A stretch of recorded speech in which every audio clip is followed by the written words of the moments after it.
अस्सलाम वालेकुम व्यूअर्स, आज हम घर में केमिकल से पाक आड़ू का जूस तैयार कर रहे हैं। अगर आपको मेरी वीडियो अच्छी लगे तो प्लीज़ चैनल को सब्सक्राइब, वीडियो को लाइक और शेयर ज़रूर कीजिएगा और प्लीज़ वीडियो को लास्ट तक ज़रूर देखिएगा। तो आइए रेसिपी स्टार्ट करते हैं।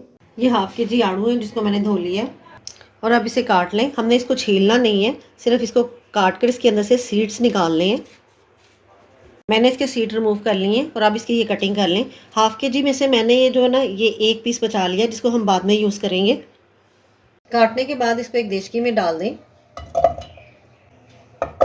अब इसके अंदर 1 कप चीनी डाल दें और अगर वज़न के हिसाब से देखें तो ये 250 ग्राम चीनी है। और अब इसके अंदर 1 लीटर पानी डाल दें और अब इसे पकने के लिए रख दें। अब ये जो हमने एक पीस बचाया था, अब इसे छील लें और इसे छोटा छोटा काट दें।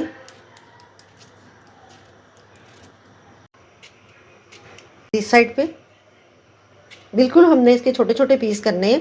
जिस तरह हम बाज़ार से जूस खरीदते हैं तो उसके अंदर छोटे छोटे चंक्स होते हैं, सेम वैसे ही हमने करना है।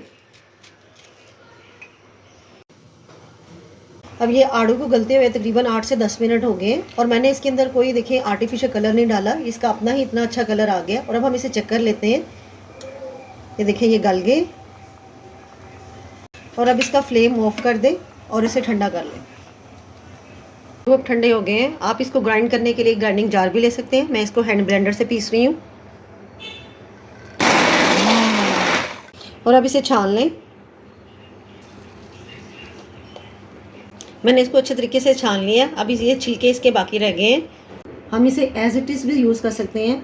और ये देखिए हमारे घर में इतना अच्छा केमिकल से पाक जूस तैयार हुआ है। पट के रखे थे वो इसके अंदर डाल दें ताकि बिल्कुल इसकी बाजार जैसी ही आए। अब इसे मिक्स करें और अब इसके अंदर बर्फ़ डाल दें। अब इसमें ये पानी भी डाल दें। आप इसके अंदर इसका मीठा चेक कर लें, जितना आपको इसका पसंद हो उस हिसाब से इसमें पानी डाल लें। और अब हम इसे सर्व कर लेते हैं। अगर आपको मेरी वीडियो अच्छी लगी तो प्लीज़ चैनल को सब्सक्राइब, वीडियो को लाइक और शेयर ज़रूर कीजिएगा। अब हम इसे सर्व कर लेते हैं।